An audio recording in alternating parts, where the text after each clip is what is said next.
Hey y'all, welcome back to my YouTube channel. So I'm MT the Beauty. So today is another episode of relationship debates, and at the same time I'm gonna do my makeup and dress up for Halloween party.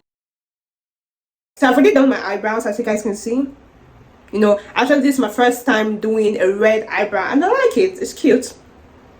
So if you've not watched the first episode, I'll put the link up here or in my description box. Let's start with the first debate question, right?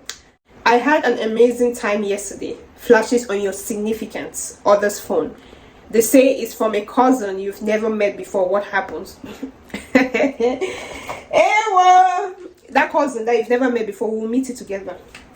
We're gonna meet that cousin together. What do you mean? Well, I don't know how you communicate with your cousin, because I don't communicate with my cousin like that oh, I had an amazing time last night. What kind of cousin is that? You've never met and say I had an amazing time like that. We'll meet that cousin together.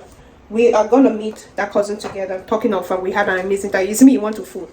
I beg you. The next one, you suspect your best friend's significant other is cheating, but you have no concrete proof. Do you tell your best friend why or why not? If I'm suspecting and I have no proof, right? Honestly, I'm not gonna say anything, because I don't want to ruin the relationship, where I don't have any proof. It's just my suspicion. So my suspicion will ruin my best friend's relationship. No, I don't want to do that. I'm not going to do that. But if I didn't find anything, I'm not going to say anything. Like the way it's coming out, it's looking good. Yep. So the next one, your significant other cheats. How could they earn your trust back? That one is tough, eh? So how can he earn my trust back? It's really going to take him a lot, because now I'm going to really be like, okay, what is he up to? If he says he's going out with his boys, is he actually going out with his boys?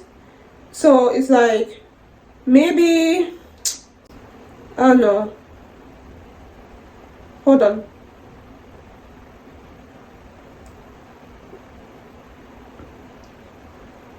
I feel like it's not gonna be a one-day thing. It's something that even I will have to work with myself to tell myself every day that, okay, if I want this relationship to work, I'm gonna have to forgive him and trust him back again.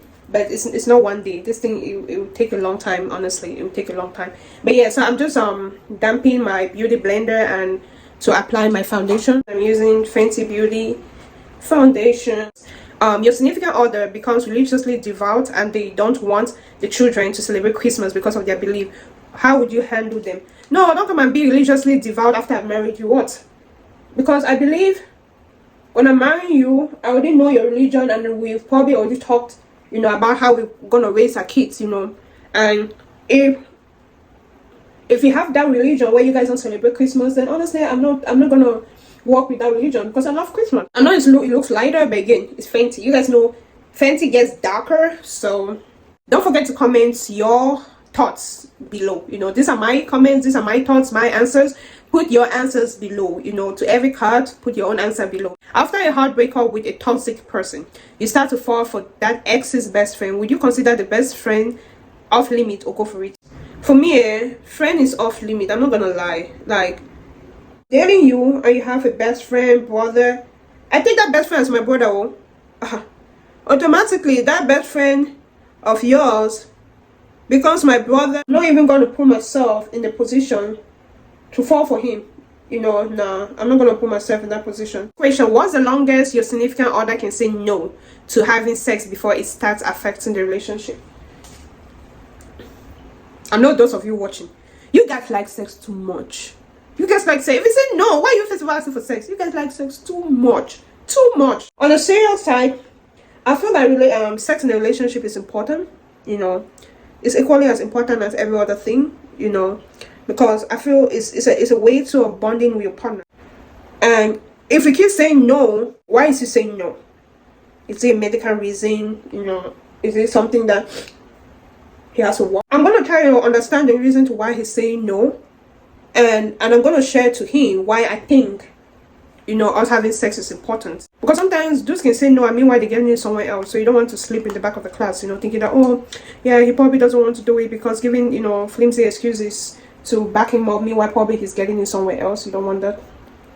The next one, your significant other stays over the night at an ex house to spend more time with their child. Is it acceptable? In a situation like the child cannot come over to his place for him to spend more time, because if that's not the case, then guy, why, your house is here. If you want to spend more time with your kids, why don't you bring your kids over and spend more time with them rather than wanting to? Because some people will tell you that, I mean, why there's another action going on somewhere. You never know. The next question is it appropriate for your best friend and your significant other to routinely text each other about things that don't include you? Explain. No, it's not appropriate. Why? If my boyfriend and my best friend have been friends a long time, right? And of course, it means they already have their relationship before me.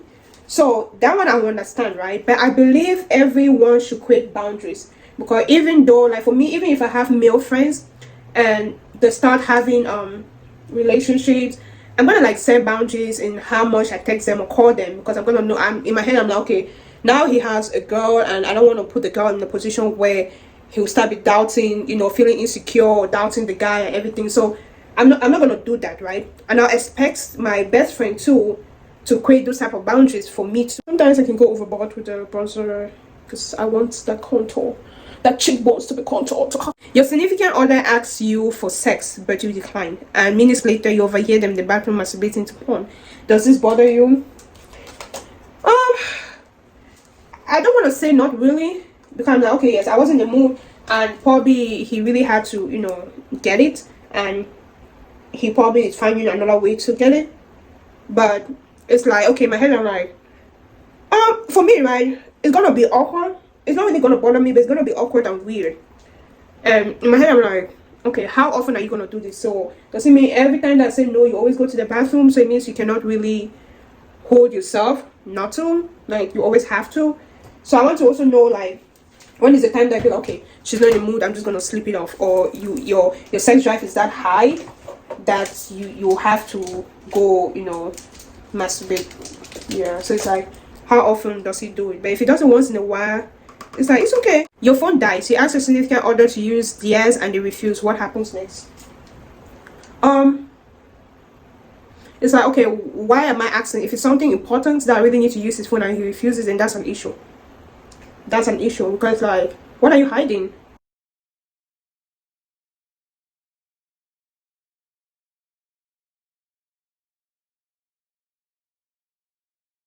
So as I was saying, what are you hiding? I need to use your phone. So why are you refusing me from using your phone? Is there something you're hiding from me? I want to know. I want to know. So I'm using this packet. It's dirty, so don't even say anything. To do my blush. Okay. I don't know if you guys can see it. A little bit of blush. Give some color to the face. Give some blush, yeah. Now my face is colored.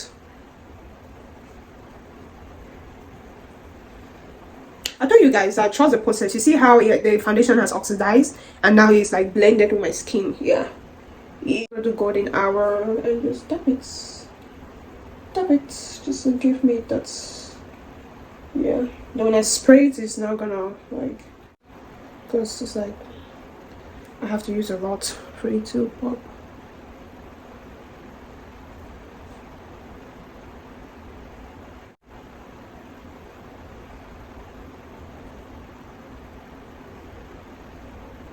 How you guys like it? You love it? I love it. Stay tuned for the rest of the look.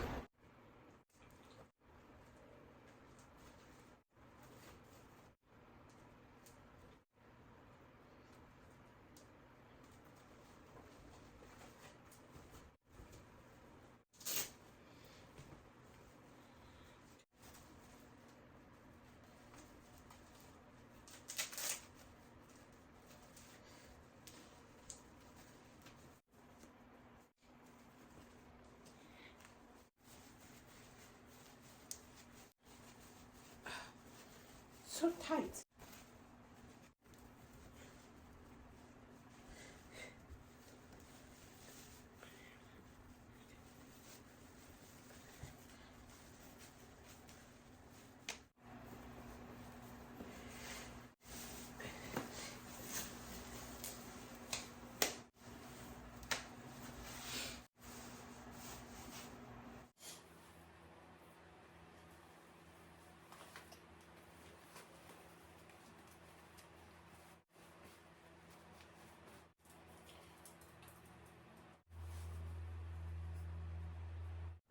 Let's see how it looks like. Put it down.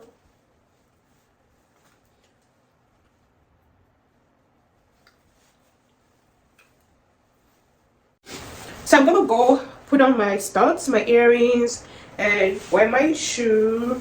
And yeah, I'm gonna show you guys the complete look of my Halloween costume. This is the complete look. School girl. Ooh, ooh, ooh, ooh. Because it's cold outside. So because it's cold outside, I'm gonna wear the red jacket. Red jacket. I'm ready to go to the Halloween party. Halloween party. I had fun creating this video, and I hope you guys had fun watching it. Okay.